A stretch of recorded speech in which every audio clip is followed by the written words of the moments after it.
Try to get insurance on a house when you know your concrete's bad. I should not be able to do that. That's unbelievable. Try to get a mortgage on your house. Bank's not going to give you the money. Look what it just does. This paper turns into tissue. I've got better toilet paper in my house than that. Do they think we're idiots?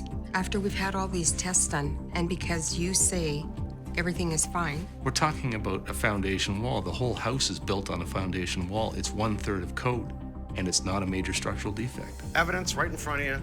1 + 1 = 2. 2 + 2 = crap on this house. Oh, yeah, baby. Mike Holmes. But if you're going to do it right the first time. Let's get rid of it. How do you do this to a family? Look at the nest. They got a nest of them. Oh, my God. On the money. 2, 3.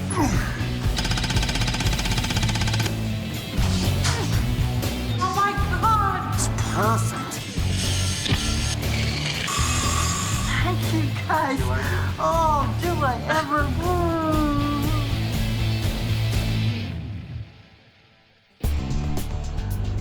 Jeff and Lori bought into this house about 7 years ago, brand new subdivision, and what do I see day in and day out? Problems with the foundation. I think I've had it up to about here with foundations. Every spring, we would end up going out in the deck, and it'd just be like stone dust and crumbling on the side of the... And on the side of the house where the garden is, every time I'd put plants in, there was crumbling cement. Summer's coming. It's all about curing. You pour the concrete, it must cure equally inside to outside. It must be wrapped in the winter, it must be covered in the summer. The sun can dry the outside and not the inside. You have to think about how it cures. Jeff, Lori, how are you? Come on in. Nice to see you again. You too? Sent a letter to the new home warranty program and said, I think we have a problem. They sent out an inspector and brought the builder with them. So we have a bit of a foundation issue. Look at it falling apart there, eh? Look at that. Oh my God. You can pull it around apart with your fingers, you know it's not good. The inspector grabbed one of my hammers and hit the wall a couple of times. And that was your hammer? Yeah. So he just grabbed your hammer and hit the wall? Yeah. And he said it's fine? Yeah, it sounds okay. It sounds okay. Meanwhile, look at it. Yeah. As you walk around the outside, we're seeing it deteriorate. We call that spalling. It's falling apart. Now, this tells me not only did they add more water to the concrete, but they did not protect the outside of the foundation during construction to the elements of weather. So obviously, you know, we're gonna have a lot of issues with people adding water to the concrete because they want it to soup around the form, and this just shows it's crumbling everywhere. It's actually gotten a lot worse since I've last seen it. One thing got at it, whether it was high winds, cold air, or hot sun. Something got at it, and it dried it quickly on the outside and allowed it to cure somewhat equally on the inside. They left, and I called an engineer. And they came in and did core samples as they had suggested. They did a core sample in certain areas, correct? Yeah, yes. We were down to the area of 7 MPa, if I'm right? 5. 5. 5. Yeah. Now, minimum code requirement's 15. Right. We took those results, and we sent them to the new home warranty program. And they came back and told us that they can't be that bad. Okay, well, the outside looks pretty rough. Let's go see the inside. Okay. Okay. When they said they wanted to come in and do another test, and they wanted to look at it, I said, fine, what do you want to do? And they said, well, we're going to bring somebody in, and they're going to bring in a device that's called the Schmidt hammer, and they're going to do a rebound test on the wall. Why do we have duct tape? That's where they did the test holes. That's where they did the test Yeah, holes. there's some down there. They did them on different levels, down the bottom, in the middle, up Upper at the and top. lower. When they use the hammer test, they're supposed to calibrate it to a known strength. So when he was bouncing it off the floor, he was calibrating it off the floor because it's supposed to be 25 MPa. At some points, especially last summer, it was a really hot summer, you'd push on this and water would just come running down. And when he did that, I said, what are you doing? He said, well, I'm calibrating it to know what the strength is.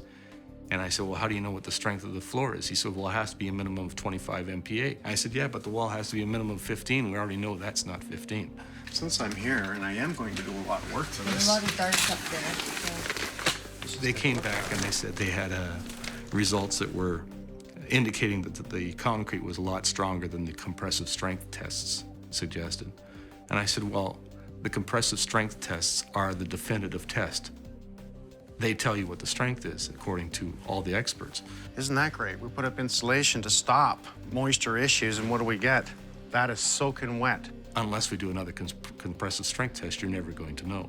So they said, well, we'll want to bring in our own people to do that. I said, that's fine, as long as you do it, and when you do it, we get to pick 2 places right where we want it done, and we'll have them tested by someone else.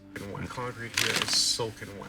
Well, we've had a dehumidifier running 24 hours a day, 7 days a week for 8 years. We didn't have to have ours tested because when they came back, their tests were worse than ours. So, minimum code requirements is 15 MPa. We have engineer tests from 2 independent engineers stating 6 to 8 MPa. The whole house is built on these walls that are 1/3 of what the code calls for. Warring with the new home warranty, warring with the builder of the company. Do you think they're gonna come back in and do what we're gonna do to this home, and that's put in a new foundation on the inside? No, it costs them money. We're gonna fix it. We're gonna make it right. And Lucky through for this, I'll bring you back in once I've opened it up to see if I find anything else, and we'll take a look at it, and I'll let you know exactly what we're gonna do. Okay. All right? That's We perfect. appreciate it. Keep smiling. It won't be Thanks. long, okay? Thanks, Mike. Okay, we'll talk to you. The kicker is, they could have done this, they could have tested that concrete for $50. I guarantee you, you go to any new home buyer who's paying $300,000, $400,000, $500,000 for a house, and if you said to them, look, for $50, we can guarantee you the concrete's gonna be sound, they'd pay it. Are we finishing this basement? No. No. We're fixing the structure. Okay. I want to get on to another job. We're sitting here looking at dust on this and crumbling concrete. I didn't care who supplied it. I just knew we had bad concrete. And let's get the first things out of our way. Washer, dryer, let's get them right out into the garage. Okay. Let's pull all the insulation down, vapor barrier. Let's take it off as a roll if we can. We're going to be putting in an 8-inch cinder block wall with footings, interior weeping. I need to clear the outside perimeter. And I always want to make sure we have water in the house. Disconnect, probably cap it off here.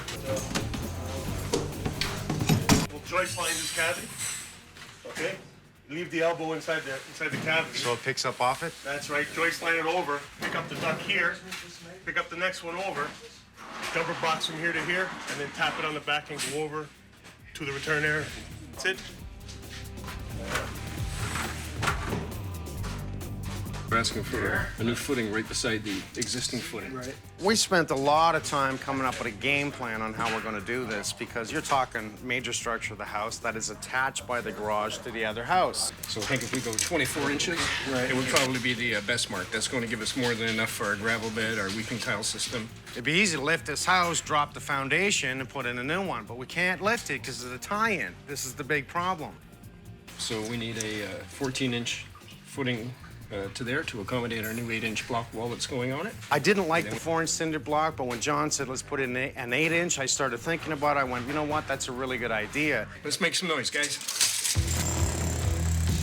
At this point, I'm in the $60,000 to $80,000 range just to fix the structure. You have to move everything, cut the floor, footings, insulation, new wall, interior weeping, disconnect any electrical that's in the way, any plumbing that's in the way, re-divert it. You're talking a royal pain in the butt here just to solve a problem of low MPa on the foundation. Man, imagine that. Someone yelling out, add more water.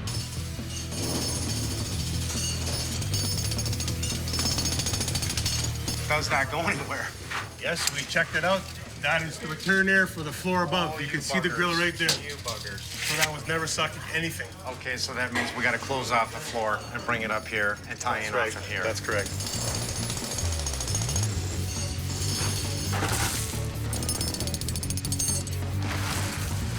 Oh, Big isn't that time. nice? That is a big time fire hazard. Don't people think, eh? That's very important to put in lint traps in these pipes. What we can do, if you choose to have this moved forward, it's just a matter of cutting this right out. So putting in a brand new LB, extending the wire that's coming from the meter, We'd have to change it anyways, right? change the wire so that I can get more length on it. And then, yeah, remount this to the More new, than anything, I would like insulation in behind it where they don't have it. So just because of that, do I pull the freaking thing?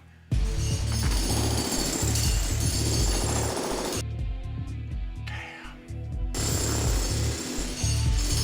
All this for insulation. Ay, ay, ay, ay.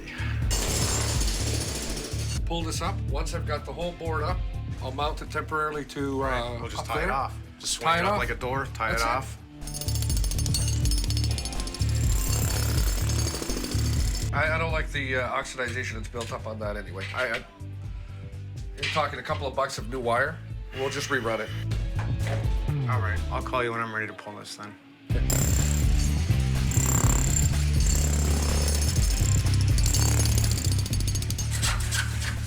Initially, there was a wrapping bathroom that was provided by the builder, but that was obviously up against the wall. Now we have to cut everything out because we're going to be moving 8 inches away.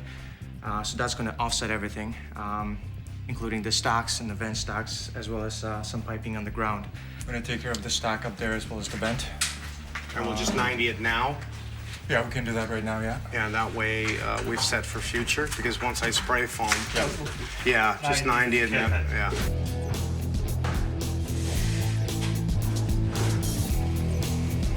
Now that we have everything open, we'll run the video camera so we can see the condition of the line, of the sanitary line. So you have a video camera too? Yes, we do, yeah. Ah, if you're gonna do it right the first time. Exactly. I like that. Since we're open, So, let's scope it yeah. and take a look at it. I like that. With the new subdivision, some houses, as they settle, the pipe may get deformed. You may lose the right slope, which will allow the water to accumulate. As the water accumulates, the debris starts accumulating, including grease and other waste. Everything is fine. It's a plastic line all the way out to the city. There's no problems. There's no offsets, no cracks, no settling. Everything is perfectly fine. Yeah, 1, 2, 3 2x4s. One carrying load. These are the two loads. This is a facing for drywall. So one, there should be a second one here. And we come out on the double, which is acceptable with a single. We have a vertical 2x4 not underneath it, just nailed it in the front. As a matter of fact, oh, so we had a gun. 1, 2, 3, 4 nails plus a driven nail by hammer. Not underneath. Cut it there, cut it down, and pull all of this. Keep using the stairs for travel, guys, with buckets, right? We're gonna be working around each other like a fast food restaurant. Yeah. I'll take a cheeseburger and fries with gravy. Oh, that's cute. Look at that, Damon. No shims. That's got to be over 2 inches away from the structure. Nothing. They blew nails into nothing. It's not. It was all done, held by the casing. The other side is the same thing. Nothing in code says you can't do this. Nothing, by the way. This is just not smart. That's the bottom line. Look how moist this wall is. Yeah, this one too. Oh, this is gonna come off in a billion pieces. Oh my God, that's soggy. I pulled off the drywall here. What do we see? No vapor barrier. There was vapor barrier here. There's vapor barrier here. None here. How does it tie into the wall? It doesn't. Look at that. It almost looked like it burnt, eh? But it's not. It's just deteriorated. There's your copper line again. Saying, when you see the copper turn green like that, that means this wall has moisture in it. One of the best countries in the world, and what do we have? Our minimum code to me is just not good enough. Every time I open it up, we show it, it proves it. This is minimum code. Look at all this. Now, what's this going to do in the future is build mold. It's a tar paper, right? I keep talking about paper. Smart, real smart. There's no thermal breaking behind this wood. This is supposed to be what, an R10? How thin is that insulation? That's really thin. That's really, really thin. It's supposed to be an R10, right? Where's the R10 here where the 2x4 is, right? Where's the insulation here? None. Everything's based on this, not this. Now it's nice down here, right? Nice down here. That's what I always want to see. I want to see it like that. Even though I don't like this crap on the wall, at least that's dry. This is not. It shows how much moisture has been in there. Man, this drives me nuts. Minimum code, not even minimum code. I love you guys. Much as I hate minimum code. What do we see there? This is the wall and behind the stringers, right? There's the plastic. There's total air movement in behind it. Why is this cut? Why is this like this? Because the stairs are put in first, then they insulated, then they vapor barrier it, and then they tuck it up underneath.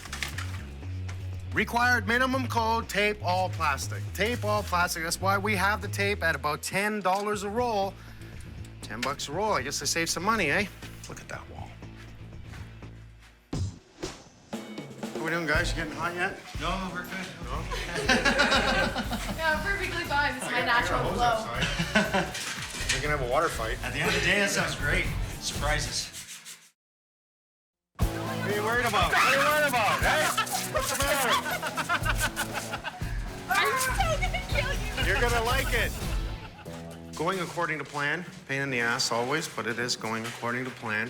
We have dug down all the way around. We'll get ready for the forms. Once the forms are in place, we'll call in for an inspection. The government doesn't really care about the forms. What they want to see is that we have undisturbed soil. Just scrape it and get it down to the bottom of the footings. That way we can put the form in approximately right here, and then pour the concrete, and we'll use this footing and put the block right here. Once that's done, the footing's in place, we'll give it a couple of days. More than likely, I'm gonna start with 2 layers of cinder block all the way around the room. So in other words, 2 rows, okay? Not 4 in the standard, you're allowed to do 4 a day. That way, I'll put a stop to it, I'll bring in my spray foam guy, he'll hit in behind it, and then drive it up the wall into the floor joists. And we're laughing. We get this done, we have the thermal break, no more insulation on the inside, no more vapor barrier, which I'm really happy about, and then we move outside. I'm gonna bring in the laser level just to see how level the existing footing is, and that doesn't appear to be that perfect. I'll set it in the middle of the room, spin it around the room, and just see what it's like, because we wanna honestly tie in. What I'm gonna do is I'm putting on my red glasses to see the line even better, and that way I can see it on my measuring tape. We are 23 3/4. So as we go across, and I'll try not to be on top of a stone or anything, all right, it's 1/8 of an inch difference, 1/4 of an inch difference. The worst of it is about 1 inch out, and it's only in the one area. So that's not too bad. We'll be able to fix that with the cinder block. So I think we'll go level with the existing footing, and then we'll just build up on the first row of cinder block.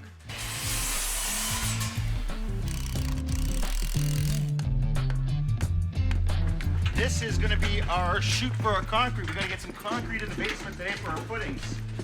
You guys have been going like crazy. As you can see, we have rebar pinned into the existing footing with form in front of it, and that way, when the concrete gets poured into the void, we'll pour it to the existing height, and what this does is help keeps it from moving. That's what we want to do, is pin it together so it stays together, because our cinder block will be coming across here.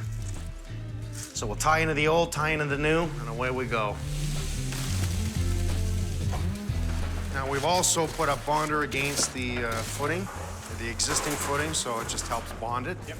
Any rebar, any kind of adhesives we can use, they're there, let's use them. Do it right. First time. Well, in this case, the second time, but our first time. Our first time.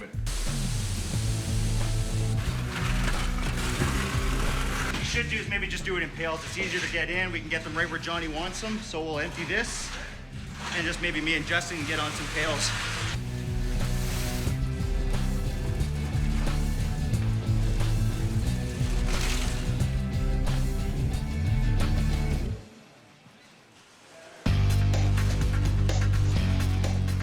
We milked it up a bit. We add a little bit of an additive and not water. Want to make it a little easier to come down the chute.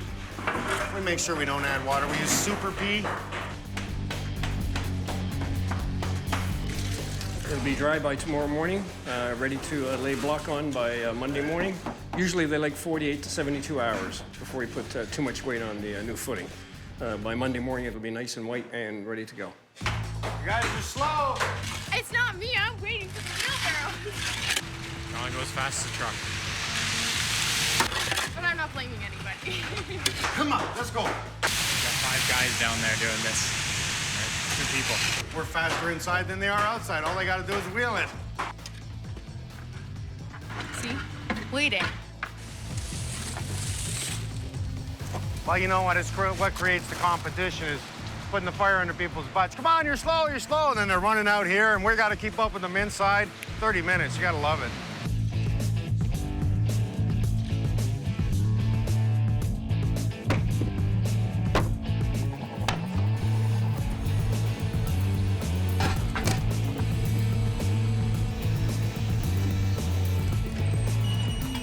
We've already had the local utility turn the power off for us.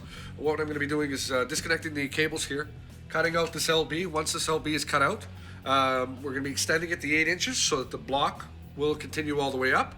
So for now, all I'm going to be doing is taking the wires out from under here, take the panel off. This way the boys can get back to work.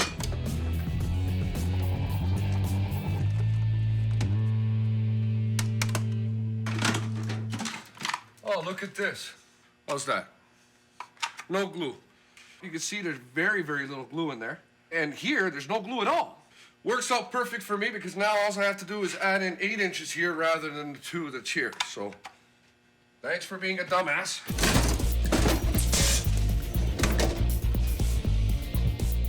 This staple was under here, just like so. So I pulled out the staple and I noticed that they hammered it way too tight and the shielding's now been damaged on this. These staples should be very snug, just like this one is. They shouldn't be tight because if there's any extra current that's going through, you get a surge of power going through, this will be so tight against the shield that it will cause an arc right here.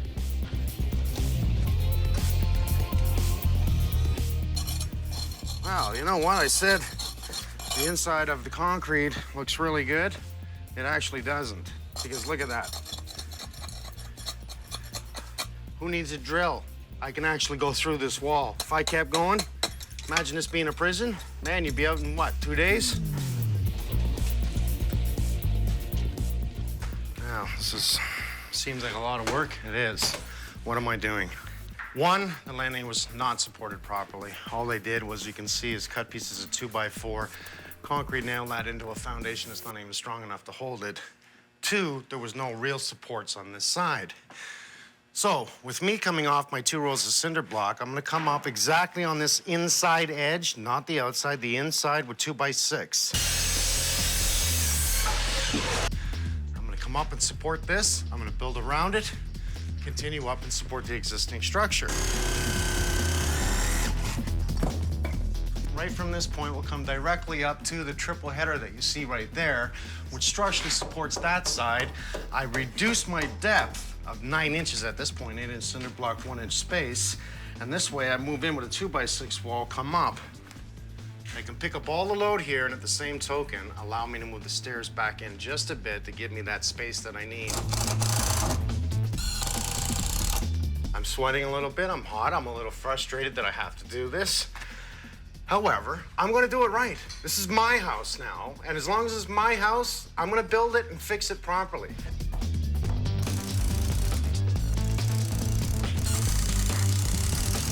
Couple screws in there, couple screws in there, once you're set at the bottom. That's where it should be. So it's out about 3/4 of an inch. 32 plus, okay? Okay. We're gonna drive that in here, lifting this up, and screw it all in place, okay? Very good.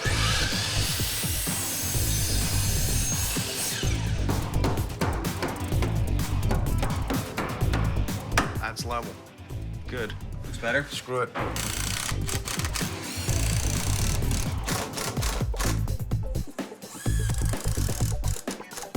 Remember I talked about how we need blocking in here? Because what we have to imagine is that our structure is carried on the outside walls and picks up the weight load of the house. This point here carries outside wall all the way up. So how much weight load does it span over this distance in time? You won't believe how much. Let me show you. This is why it has to be blocked in the first place and not now. You see that? Oh. That is 3/8 of an inch down. Right there, 3/8 of an inch. By code, when we run our floor joist this way, we must brace off this side to help displace the load to keep this out. That should have been done in the first place. This is what I talk about when you do something wrong. From here to here is 3/8 of an inch down. Too late. Yeah. You learning? Learning. That's what I want to hear. So I want 76 3/8 plus, and when I say plus, I'm adding a 16th. Rather than going minor 16th talk, I go 76 3/8, okay? When I make that cut, I want to split that line. You see where my cut is? Okay, I'm really almost on the money, right? 76.5 plus. Look at the wood, mark the crown, measure it, mark it, cut it. 31 3/4 minus. I could have cut them by now. Just triple checking, double checking. Oh my God, I don't want to bring over a stud that's wrong. It's like it moved a bit, buddy. One? Took all that time for one?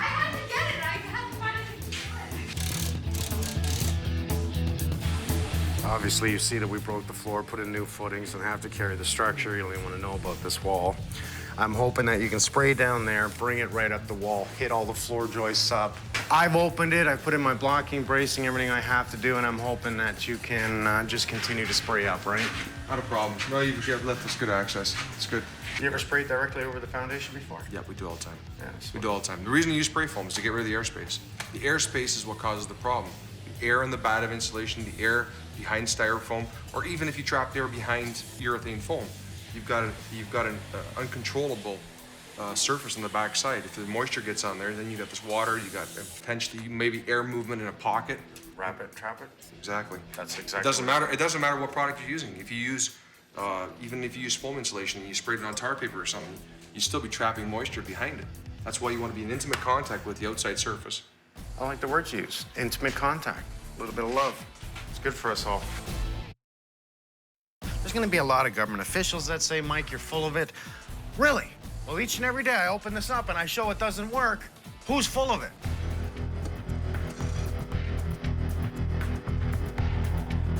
After you.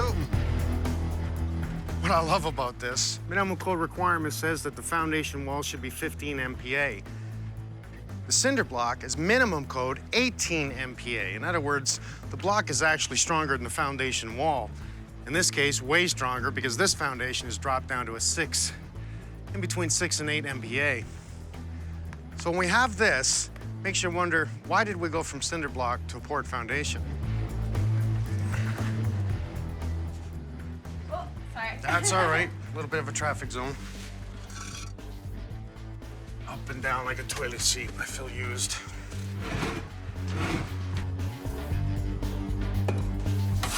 Oh, it's a good hard workout. This is how I started. It was laboring for about 3 bricklayers, and it was tough work.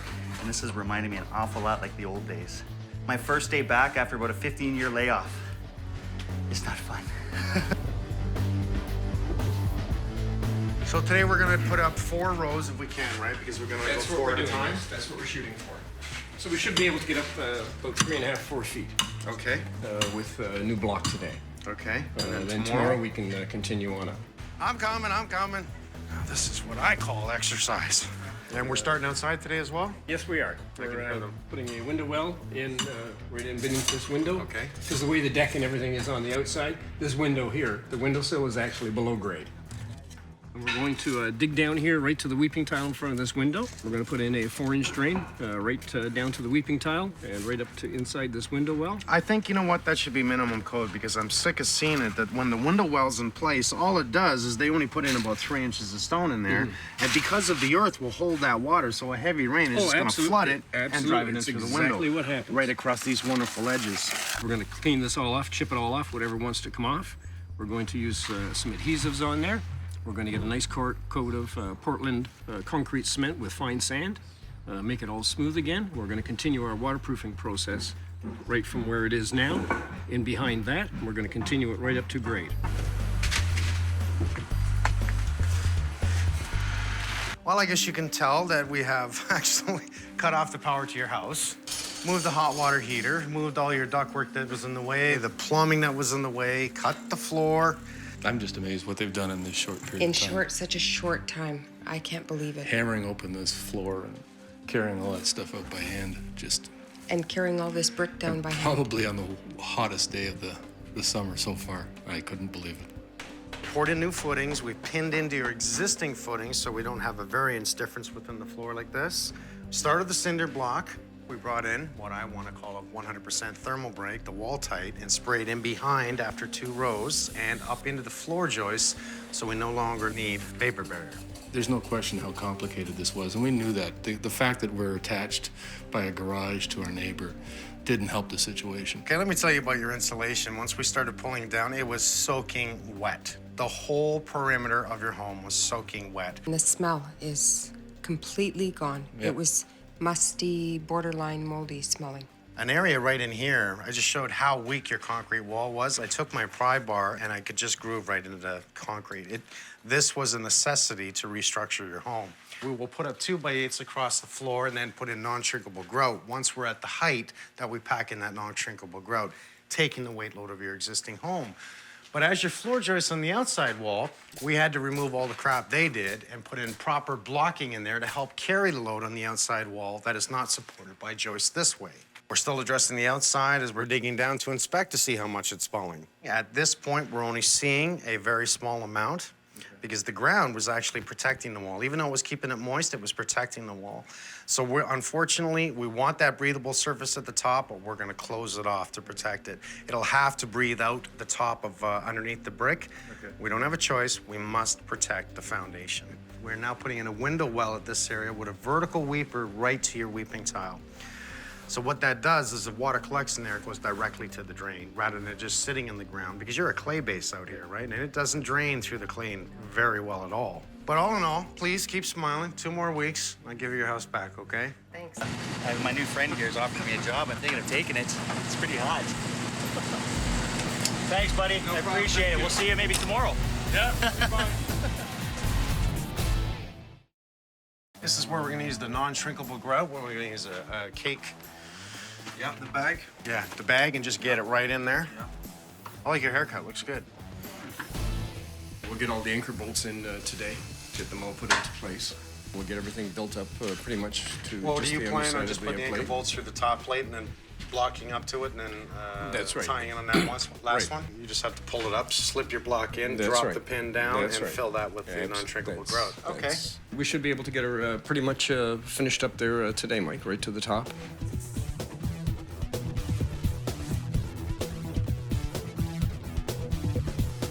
I've got 2 2x4s. I'm going to place them on the wall, and then the panel board right on top. Legally speaking, at this point here, I can mount right to that block. I don't need any insulation behind it. You've already installed insulation behind the block. I can go right to the wall. Just to keep it neat, I'm just going to add 2 2x4s just for neatness. And give you the room to drill the holes and run the wires through. So you're just Yes. going to bring your 2x4s in, drill holes so you can loop from the side and in. Correct. This would be the long way of doing it, you know, obviously it's taking more time and do it like this. But as you can see, it's going to be a neater look. The before and after, there's no comparison. It's a lot neater. This is the way I would expect it done in my house. Takes a little more time, but you get what you put in. So this is the main backwater valve that we're going to be installing on the main line here.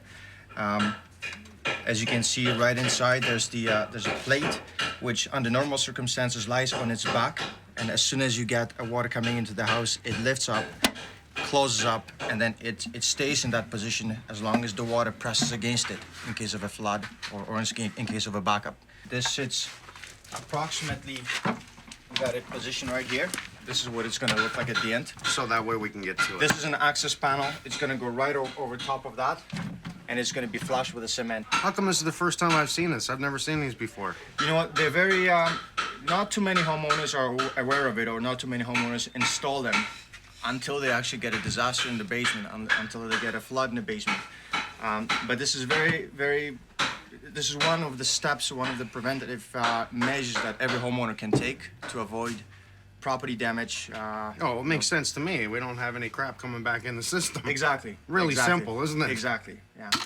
What we've done initially is we've done what we call a dry fit, where we sort of pre-assembled all the pieces together, all the fittings. We put the markings on them so that once we start gluing everything together, it's just simply a puzzle. You try to connect and make sure all the points match properly. So, primer should always be applied before the glue. What it does, it cleans the surface of the pipe and gets rid of all the obstacles or that may conflict with the bonding. It just reassures you that the connection is done properly and it holds well.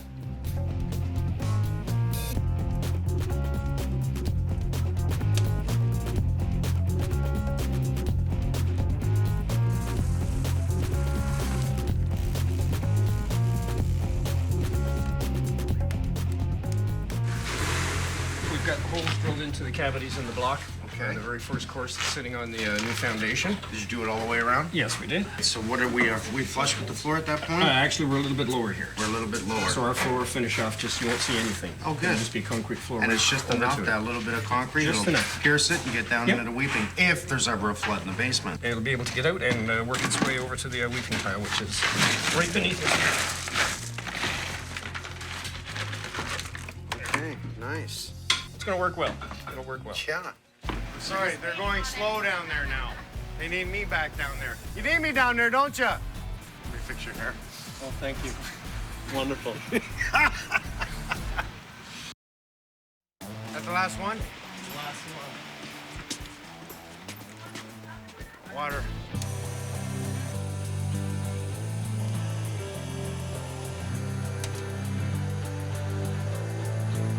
Johnny, I see you've done an awesome job here. You know what I'm going to do around all the ductworks and things like that? I'm going to get some rock salt, the fire-rated insulation. Oh, yes. So I'll put it in around that. I'll fill all the voids so we protect our spray foam. And you're almost done the non-shrinkable grout injection. Yep. We're all ready for the floor now, so yeah, we're good to go.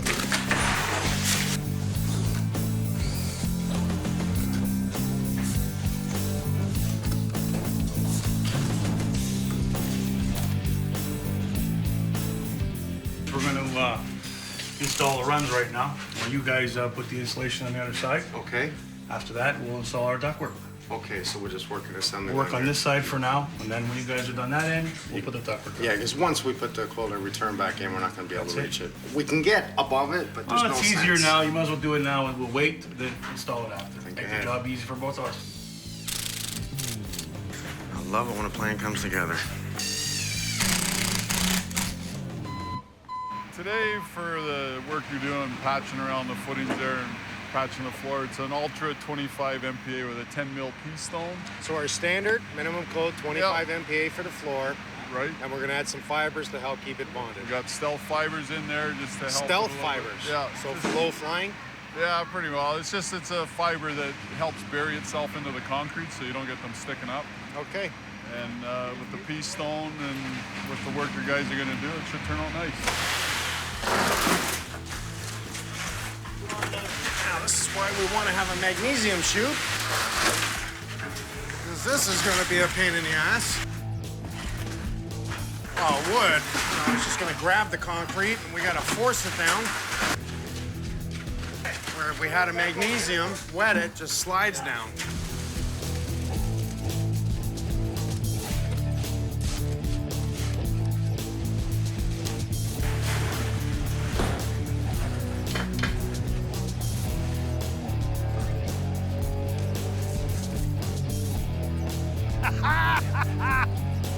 Now he looks hot.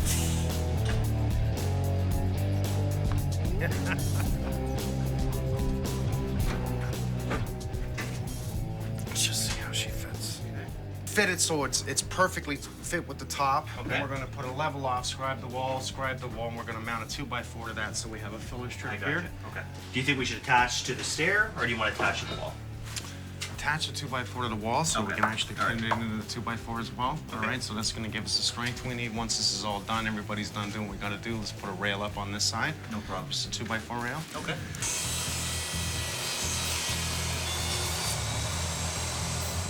We just add a little bit of PL premium to the back of the 2x4 that it bonds to the wall just for strength. We're still going to hit it right into the vertical 2x6s.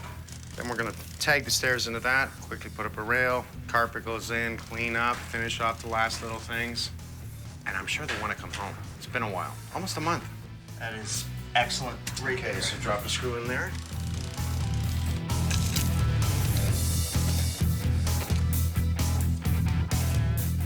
We just got word from the inspector that we have to be 4 inches below the 90 for the electrical panel. So right now we're just gonna dig this area down, put a well here. Instead of using an ugly window well, we're gonna use some of the brick from the backyard. Kind of tie the look into the front drive and in the back.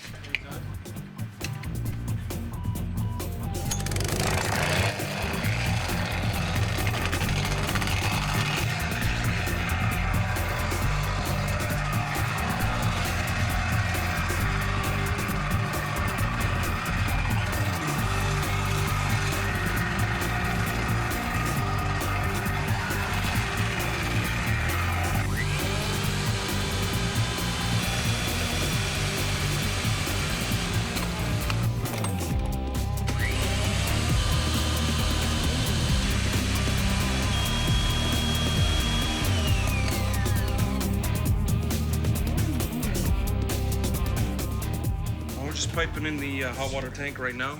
We had to disconnect it because everything kind of moved over when they put the block wall up. So we disconnected the gas pipe for the hot water tank and the dryer. So today we're just gonna reconnect everything, test all our joints. That's what this stuff is. It's a soap solution that when you put it on the joints, if there is any leaks, you'll have some bubbles that come up. And if we got no bubbles, that's a good sign, like they say. No bubbles, no troubles.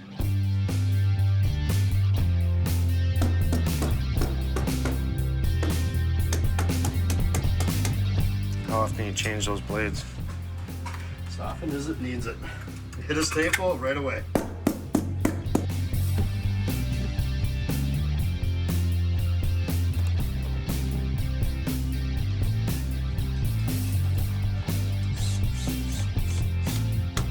First thing you're gonna do is you're gonna put a couple staples down on the bottom, down as far as we can.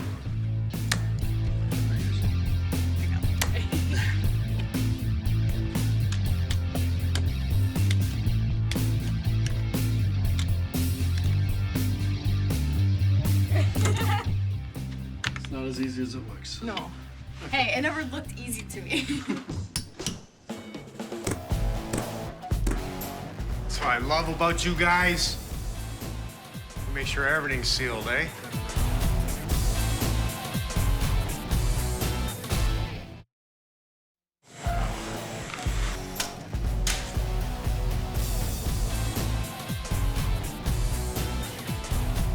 Well, it's not too often I fix a basement and don't finish it. But in this case, you know what? It looks really good. The homeowners, even the rough-in looks way better. The drain stacks are perfectly plumb. Now they can finish the basement all they want. I'm used to making things beautiful. It's what I love to do. I love to create. I love to design basements, additions, etc. How many times do I gotta go in and fix something that somebody else did, and it doesn't look good at the end? It's just fixing something. All right, I'm pleased. I'm gonna go get them. It's not the roof. It's not the doors. It's not the windows. It's the foundation. I mean, like, listen to the word. The foundation of any organization is the structure. It is the structure of the home. It would be the hardest thing to fix in the home if something goes wrong. Too bad we didn't finish the whole basement. It's okay. Well, you see, we still have space here, right? We do.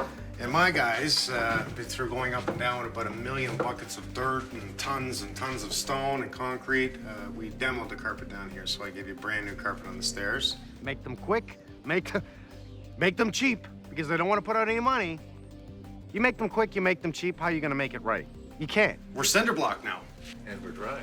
And we're drying. Do you notice the temperature difference down here? Absolutely. It's warm. That's the thermal break, okay? So we put up that wall tight on the walls in between, which is what I wanted. So now no insulation goes here and no vapor barrier if you ever finish in the future. Right. What a temperature difference, eh? Yeah.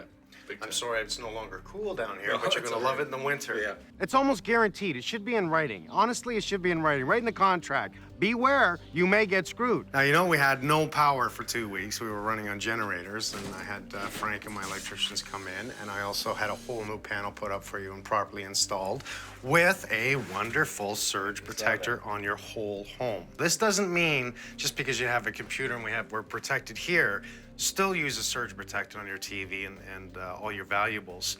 But this is, for bang for your buck, the best you could ever have, because if lightning ever hits, it's gonna save everything in the house, and I look at it as a double backup.